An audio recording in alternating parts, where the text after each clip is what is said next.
Evangelho de João é o nosso texto de hoje. Vamos refletir neste evangelho, dessa vez no capítulo 12, mais uma porção aqui do Evangelho de João. E eu gostaria de pensar com os irmãos hoje sobre o testemunho do poder de Deus, o poder do Senhor.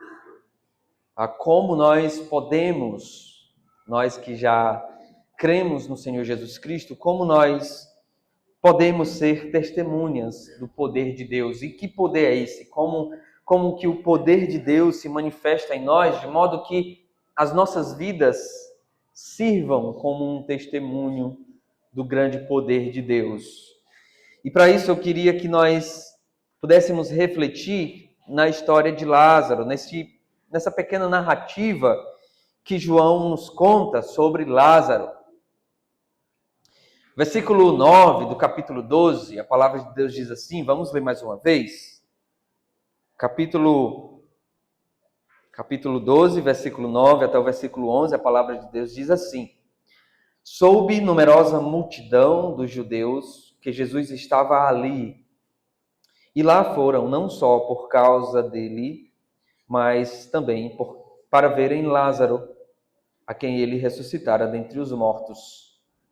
Mas os principais sacerdotes resolveram matar também Lázaro, porque muitos dos judeus, por causa dele, voltavam crendo em Jesus. Vamos orar? E aí nós continuaremos nossa exposição. Senhor, nós somos alvo do teu grande poder. O mundo não sabe disso, o mundo não conhece que poder é esse, mas de alguma maneira eles precisam perceber que algo aconteceu conosco. E nos ajuda, portanto, Senhor, a testemunharmos do teu poder em nossas vidas. Nós te pedimos que o Senhor nos dê sabedoria essa noite para refletirmos na história de Lázaro, nessa narrativa, e encontrarmos lições importantes para as nossas vidas. Te agradecemos em nome de Jesus, a quem amamos. Amém. O capítulo 11 é marcado por um grande milagre.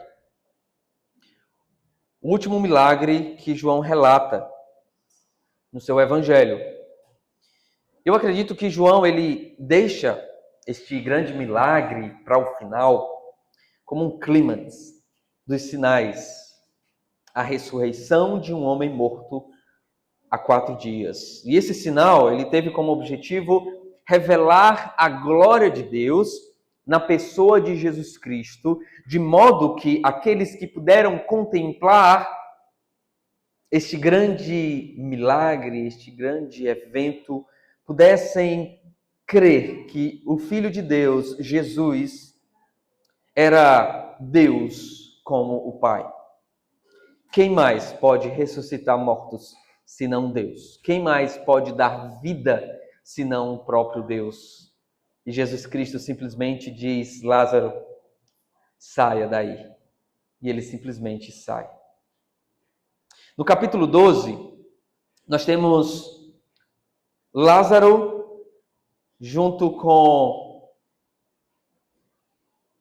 Maria, Marta, também o ex-leproso, em um jantar especial ao Senhor Jesus Cristo, em honra ao Senhor Jesus Cristo. É nesse momento em que Maria quebra aquele frasco caríssimo, derrama aos pés do Senhor Jesus Cristo como um ato de adoração.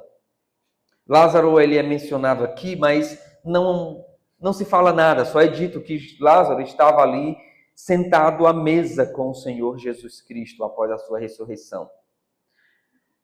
Mas, apesar de não mencionar nada, ou de Lázaro não falar palavras aqui, o testemunho de Lázaro reverberava por todos os lados, ao ponto de multidões virem para vê-lo. Lázaro havia se tornado uma testemunha viva, uma testemunha ambulante de Jesus e do seu grande poder. Gostaria de, junto com os irmãos, olhar então para esse relato para essa narrativa de João aqui a respeito de Lázaro e o que isso tem a nos ensinar sobre o poder transformador de Deus na vida daqueles que são alcançados pelo Senhor.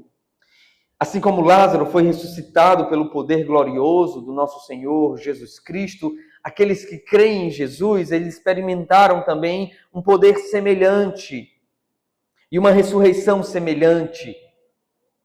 Também fomos ressuscitados dentre os mortos.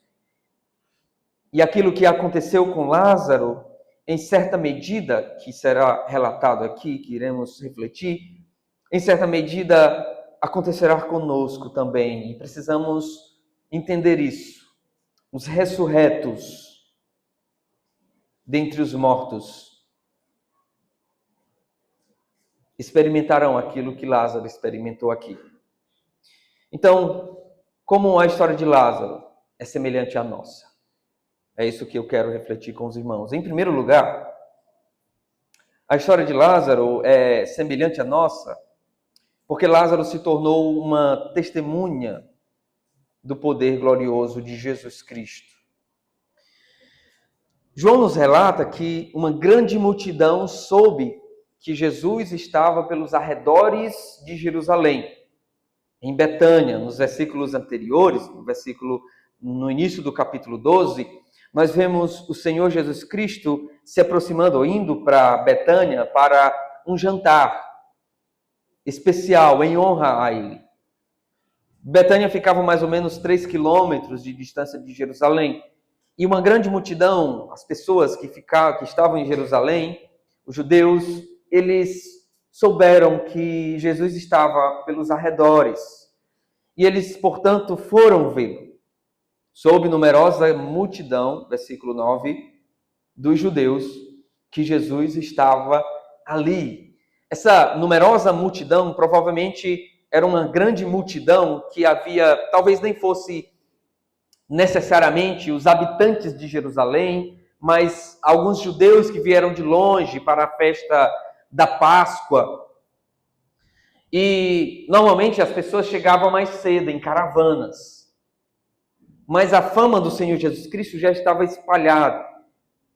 Essas pessoas que vieram antes para a festa puderam encontrar um tempinho para ir ver Jesus.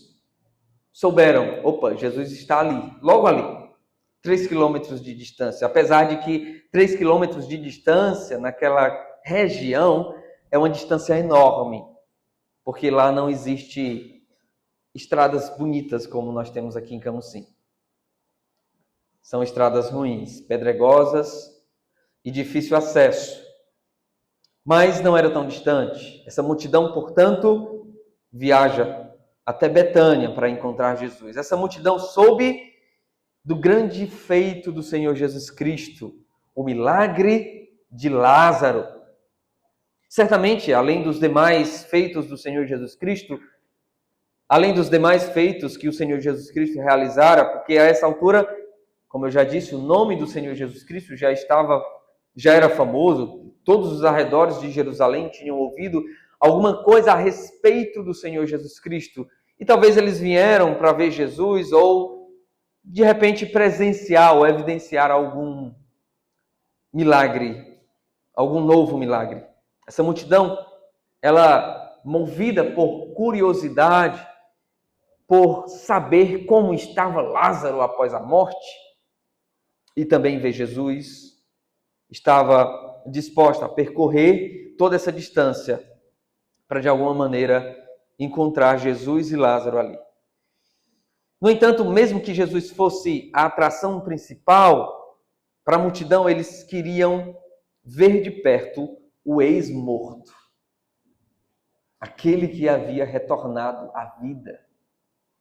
E lá foram, o texto diz, versículo 9 ainda, e lá foram, não só por causa dele, é dito aqui, então Jesus era assim alguém importante pelo qual a multidão caminhou para ver, mas não só por causa de Jesus Cristo, mas também para verem Lázaro, a quem Jesus ressuscitara dentre os mortos.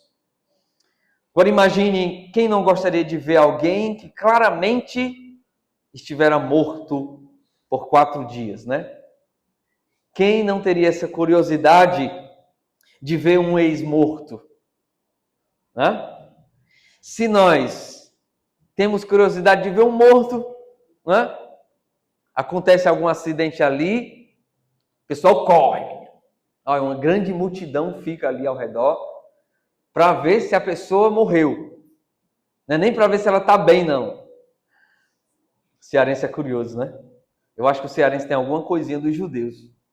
Né? O pessoal curioso, meu amigo. Então eles caminharam, eles foram, essa grande multidão estava disposta a viajar quilômetros a pé para presenciar esse grande evento. Um homem que havia morrido há 4 dias estava vivo. E essa curiosidade, ela partia de um senso de conhecimento de quem Lázaro era. Certamente muitos da multidão ali sabiam quem ele era. Conhecia Maria, Marta, os seus parentes e foram lá ver. Um homem que havia morrido 4 dias no túmulo estava vivo. E na tradição judaica, meus irmãos, havia uma crença que se relacionava com a permanência da alma no corpo, ou junto ao corpo, não necessariamente no corpo, mas junto ao corpo, ali meio que pairando sobre o corpo, e que essa crença entendia que a alma, depois que a pessoa morria, ela ficava ali pairando por 3 dias. Se não acontecesse algo extraordinário, depois de 3 dias, essa alma ia embora e não tinha mais jeito. Não tinha como mais haver nada, nenhum milagre poderia resolver isso.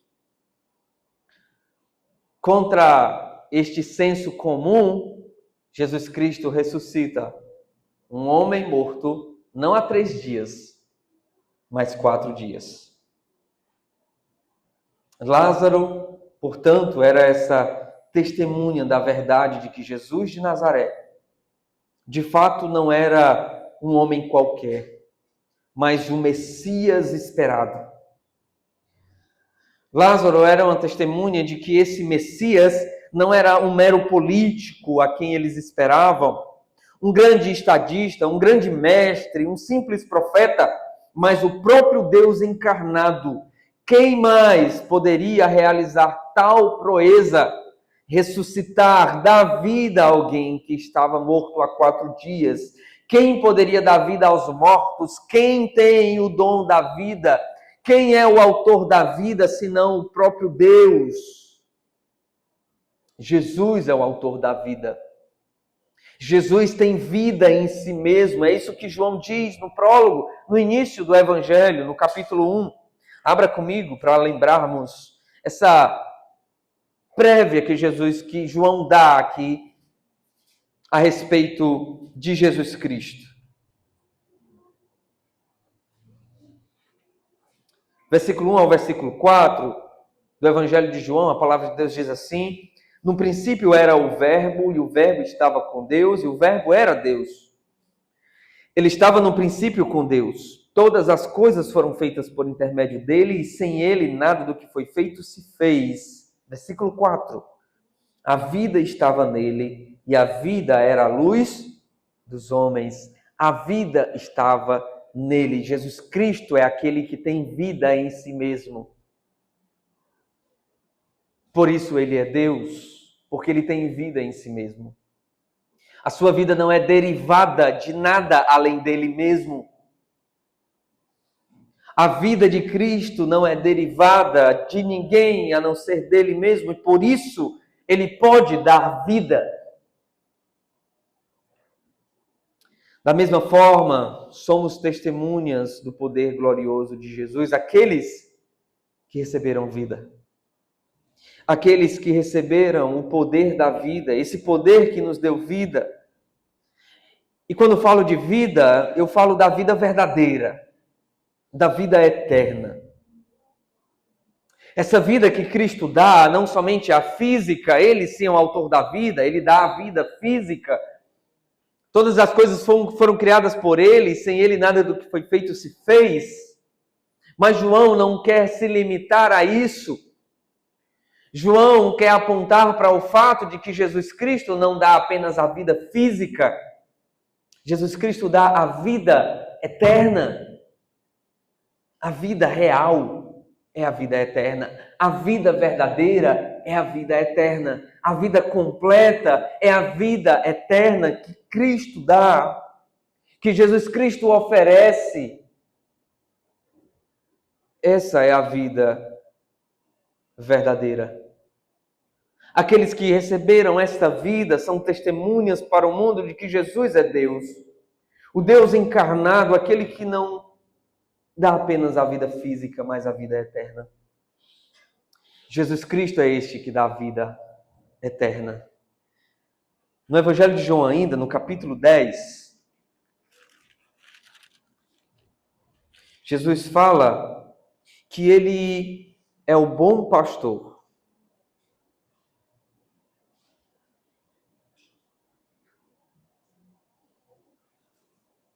Versículo 10 diz assim,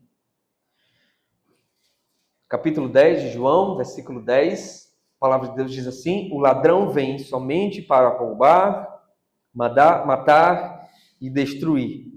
E Jesus Cristo diz de si: eu vim para que tenham vida e a tenham em abundância, ou tenham vida completa, ou tenham vida plena. São sinônimos. Jesus Cristo é aquele que nos dá vida plena. É aquele que nos dá significado à vida. O mundo deve olhar para aqueles que são ressurretos e perceberem que algo extraordinário, tão extraordinário como uma ressurreição, aconteceu com eles. O mundo precisa olhar para aqueles que receberam essa vida eterna e perceberem que existe algo tão extraordinário em suas vidas, aconteceu algo tão extraordinário como uma ressurreição de alguém que estava morto não há 4 dias, mas há muitos anos, morto em seus delitos e pecados. Uma nova vida foi dada para os seguidores do Senhor Jesus Cristo. E quando eu digo que uma nova vida foi dada para os seguidores do Senhor Jesus Cristo, é porque a Bíblia fala que antes de crermos no Senhor Jesus Cristo, antes de sermos alcançados pela graciosa obra de Deus na salvação, nós estávamos mortos em nossos delitos e pecados. Efésios capítulo 2. Efésios capítulo 2, e no próximo domingo, se o Senhor nos permitir, nós iremos esmiuçar esse texto aqui com mais detalhe. Efésios capítulo 2, versículo 1 até o versículo 3, a palavra de Deus diz: Ele vos deu vida, estando vós mortos nos vossos delitos e pecados, nos quais andastes outrora, segundo o curso deste mundo, segundo o príncipe da potestade do ar, do espírito que agora atua nos filhos da desobediência, entre os quais também todos nós andamos no passado, segundo as inclinações da nossa carne, fazendo a vontade da carne e dos pensamentos, e éramos por natureza filhos da ira, como também os demais. A Bíblia fala de uma condição de morte ativa, por assim dizer. Estavam mortos não fisicamente, estávamos mortos espiritualmente. A morte representada pelo Senhor Jesus Cristo, por Paulo aqui, é a nossa alienação a Deus. A alienação a Deus representa morte espiritual. E enquanto Deus, nós não poderíamos fazer nada. Uma nova vida foi dada para os seguidores do Senhor Jesus Cristo. Eles experimentaram agora ou experimentam agora a verdadeira vida, uma vida plena, uma vida de esperança, uma vida de significado. Somos testemunhas da riqueza, da graça, da bondade de Deus para conosco. O mundo precisa conhecer a maravilhosa graça e bondade na vida de pecadores perdidos como éramos. No versículo 5 até o versículo 7 do capítulo 2 ainda de Efésios, a partir do verso 4, na verdade, diz assim: mas Deus, ou seja, apesar da nossa morte espiritual, mas Deus, sendo rico em misericórdia, por causa do grande amor com que nos amou, e estando nós, como? Mortos em nossos delitos, nos deu vida juntamente com Cristo. Pela graça sois salvos, e juntamente com Ele nos ressuscitou e nos fez assentar nos lugares celestiais em Cristo. Versículo 7. Para mostrar nos séculos que estão por vir a suprema riqueza da sua graça em bondade para conosco em Cristo Jesus. Deus nos dá vida para que nós possamos refletir a riqueza de graça ou a riqueza da graça de Deus. A pergunta é, meu irmão, você pode testemunhar que a sua vida de fato foi transformada pelo Senhor, que você recebeu, ou você foi alvo deste poder? Você entende que você estava morto em seus delitos e pecados e que Cristo te ressuscitou? Em segundo lugar, isso que aconteceu com Lázaro é semelhante ao que acontece conosco, não somente porque nós nos tornamos suas testemunhas do poder glorioso de Deus, mas também porque nós somos alvo de perseguição. É isso mesmo. Lázaro, depois de ressurreto, ele foi alvo de perseguição. Continuando, voltando lá para João, Evangelho de João, no capítulo 12.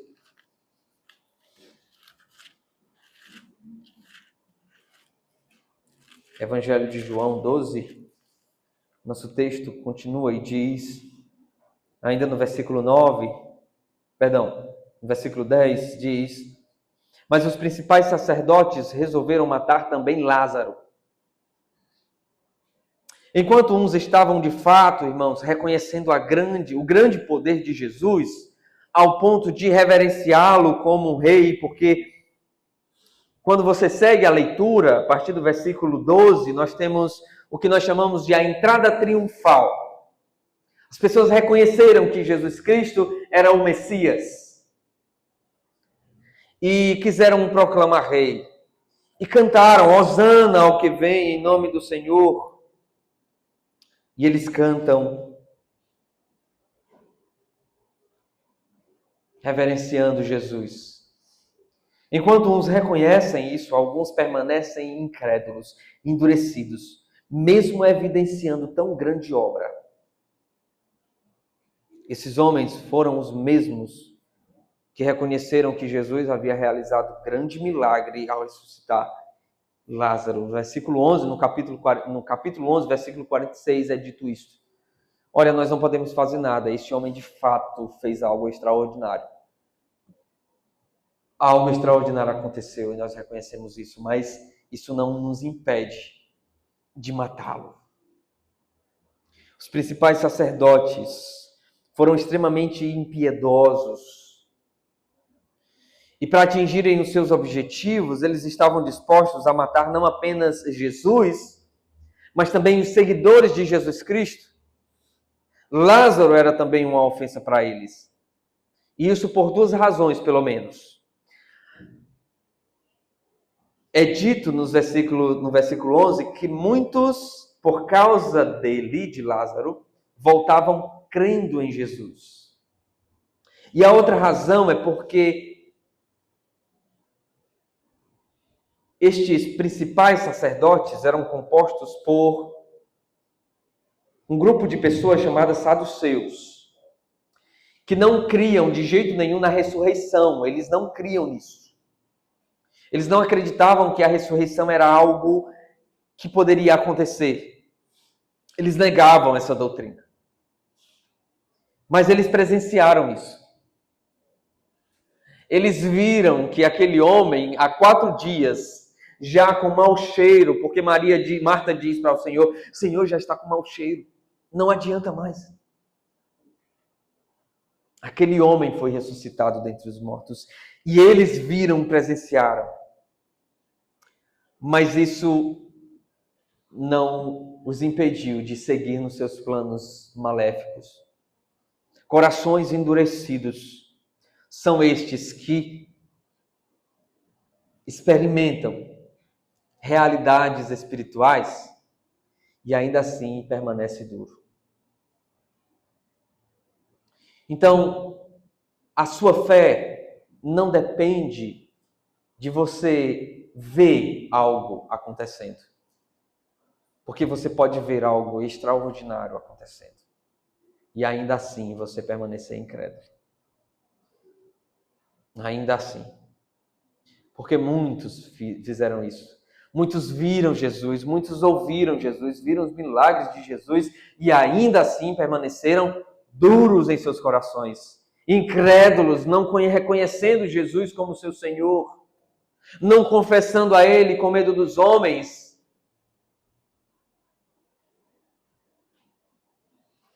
E talvez hoje você permanece duro não porque você não tem evidências a respeito de Jesus e do que Ele pode fazer na sua vida, mas porque você é incrédulo mesmo.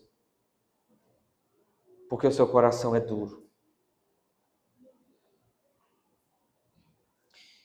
Eles estavam dispostos a acabar com qualquer evidência de que esse Jesus era o Messias. Por isso queriam matar não apenas Jesus, mas os seguidores de Jesus.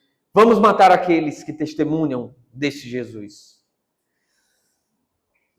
Assim como o testemunho de Lázaro o colocava em perigo, meus irmãos, ele poderia ser morto por evidenciar o poder de Jesus. Todos aqueles que claramente evidenciam o poder de Jesus em suas vidas, não só atraem pessoas para reconhecerem Jesus, o poder de Jesus, mas também aqueles que odeiam a Deus, odeiam a Jesus e que estão dispostos a acabar com a vida destes seguidores de Jesus, porque odeiam Jesus e Deus. O apóstolo Paulo diz em Romanos 8:36 que os discípulos do Senhor são como ovelhas levadas ao matadouro. Ele diz, como está escrito, por isso, por amor de ti, somos entregues à morte continuamente. Fomos considerados como ovelhas para o matadouro. Jesus também nos ensina que ser discípulo dele é correr perigo. Em Marcos capítulo 8, versículo 34 a 36, Marcos 8, 34 a 36, a palavra de Deus diz assim: então, convocando a multidão, Jesus convocando a multidão, juntamente os seus discípulos, Jesus lhes disse: se alguém quer vir após mim, negue-se a si mesmo. Tome a sua cruz. Esse tomar a sua cruz, ele não pode ser entendido com carregar problemas. Esse carregar a cruz não significa você ter uma enfermidade, você ter que carregar essa enfermidade por toda a vida. Carregar a cruz não é sofrer por causa do marido ruim, em um emprego ruim. É estar disposto a morrer por Cristo. Cruz é símbolo de morte.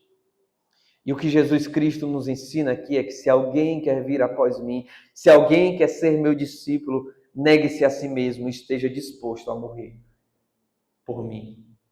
Por isso o texto continua e diz: pois quem quiser salvar a sua vida, a perderá. E quem perder a vida por causa de mim e por causa do Evangelho, esse a salvará. Que adianta uma pessoa ganhar o mundo inteiro e perder a sua alma? certamente não experimentamos essa realidade de risco de vida, de morte, aqui no nosso país em que vivemos, como os nossos irmãos em outros países perseguidos. Como, por exemplo, irmãos que vivem na Coreia do Norte. A Coreia do Norte é frequentemente considerado um dos países mais repressivos do mundo em termos de liberdade religiosa. O governo norte-coreano promove uma ideologia oficial de adoração ao líder do país e que coloca os cristãos em risco de perseguição. No Afeganistão, na Somália, no Sudão, na Líbia, cristãos são perseguidos e mortos por amarem a Jesus. No entanto, não sabemos por quanto tempo essa liberdade que nós temos aqui durará. Mas nós precisamos, como discípulos do Senhor e testemunhas dele, saber que seguir a Jesus é algo perigoso. Você está disposto mesmo? Você que segue a Cristo, está disposto a perder a sua vida por causa de Cristo, para ganhá-la de fato? Crer em Jesus não é simplesmente ter um estilo de vida legal, evangélico. É ir contra o mundo. E o mundo odeia Jesus. Que o nosso coração seja como o coração de Paulo, que diz: porém, em nada considero a vida preciosa para mim mesmo, desde que eu complete a minha carreira e o ministério que recebi do Senhor para testemunhar o evangelho da graça. Tenha algo muito bem firmado em sua mente, meu irmão. Se você verdadeiramente é uma testemunha do Senhor Jesus Cristo, você corre perigo. Talvez não pelas autoridades do nosso país, talvez não pelos seus familiares, talvez não pelos governantes da cidade de Camusim, mas as Escrituras dizem que Satanás é como um leão ao redor, querendo nos devorar. Os poderes do inferno estão furiosos porque você segue Jesus. Assim como aquelas autoridades que queriam matar Lázaro porque seguia Jesus. Mas Satanás não está ao redor de meros religiosos, tá bom? De pessoas que simpatizam com o mundo. Ele está em busca dos verdadeiros seguidores de Jesus Cristo. E ele sente o cheiro desses. Tem uma fragrância diferente. É por isso que ele está ao redor destes. E aí? Você de fato ama Jesus? Mas o que os principais líderes religiosos não sabiam, meus irmãos, é que Lázaro não mais morreria. Lázaro não mais morreria. A morte não seria o fim da sua vida. Não. Ele já recebera a vida eterna. Nós não tememos a morte. A vida eterna já nos é garantida. A morte não é algo que nos faz tremer na base. Nós não temos medo da morte. A morte é uma serviçal nossa agora. Ela apenas nos leva aos braços de Cristo. Paulo diz: estar com Cristo é incomparavelmente melhor. A testemunha é um importante instrumento de salvação para os perdidos também. Assim como Lázaro foi um grande instrumento de salvação para os perdidos, nós somos chamados também a ser. Versículo 11 diz: porque muitos dos judeus, por causa dele, voltavam crendo em Jesus. Irmãos, a fúria dos perseguidores de Jesus se inflamou ainda mais por verem que a multidão voltava crendo em Jesus. Não apenas pelos ensinos de Jesus, não porque Jesus aproveitou a oportunidade de falar do reino, como ele normalmente faz, e certamente ele o fez ali, mas o texto diz que voltavam crendo em Jesus por causa de quem? de Lázaro. Vocês estão comigo? Estão comigo? Estão dormindo? Apesar de João não nos relatar Lázaro falando, nós entendemos que certamente Lázaro não era mudo. Pelo menos não nos é dito aqui, né? Eu acho que ele ressuscitou perfeito. Certamente a fé produzida a estes que voltavam para Jerusalém, crendo em Jesus, não foi produzida apenas pela pessoa viva de Lázaro. Certamente ele falou o que havia acontecido com ele, de como o Senhor, por meio do seu poder, o havia ressuscitado dentre os mortos. Com certeza a sua mensagem consistia em que ele estava morto e agora estava vivo pelo poder do Espírito Santo de Jesus, pelo poder de Cristo. Imagina os curiosos, meus irmãos, querendo saber de Lázaro. Lázaro, e aí, como era do outro lado? Sentia um formigamento? Hã? Como é que é? Tu foi para onde? Foi para o inferno ou foi para o céu? É o inferno mesmo ou como é que é, Lázaro? Como é que é estar morto? Como é que está enrolado em faixas? Lázaro, nos conta. Todos aqueles que estavam ali querendo saber mais, porque a Bíblia diz, olha, eles estavam curiosos, eles estavam querendo ver Lázaro, mas voltavam crendo. Lázaro pregou o Evangelho. Lázaro testemunhou. E talvez fosse, na verdade, não era eu que estava morto. Ou não somente eu precisava ser ressuscitado. Vocês também estão mortos e precisam ser ressuscitados.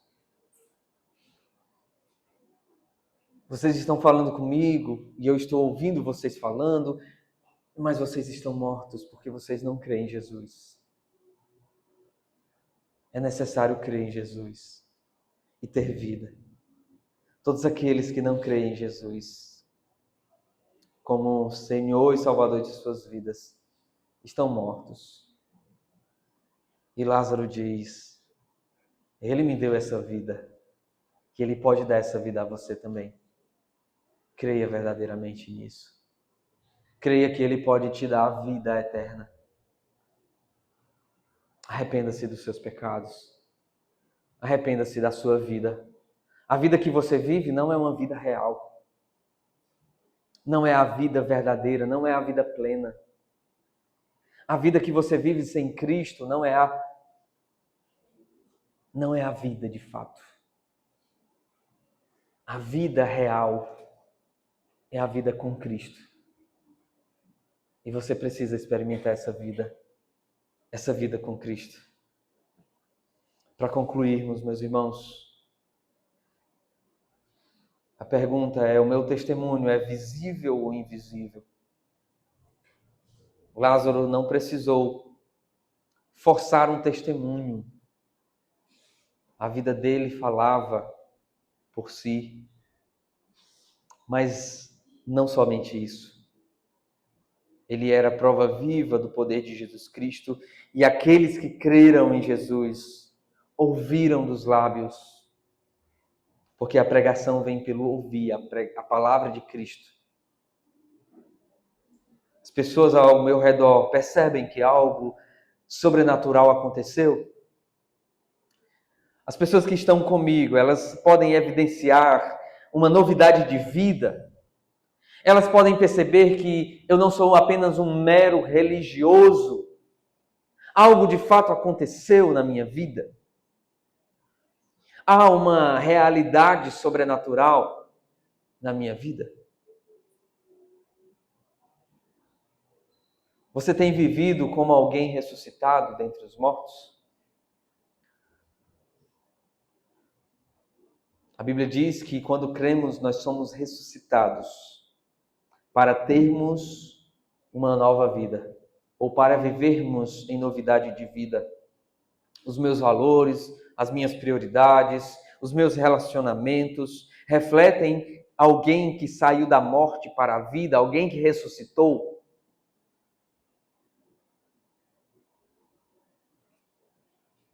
Você está disposto a pagar o preço por ser testemunha de Jesus? Lázaro se tornou alvo dos principais sacerdotes, não porque ele falava muito, mas por evidenciar o poder de Cristo, por pregar a Cristo e o poder dele.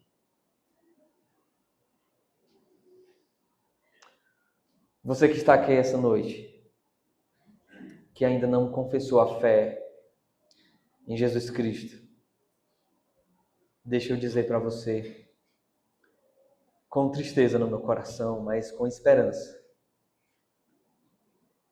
você não tem vida verdadeira.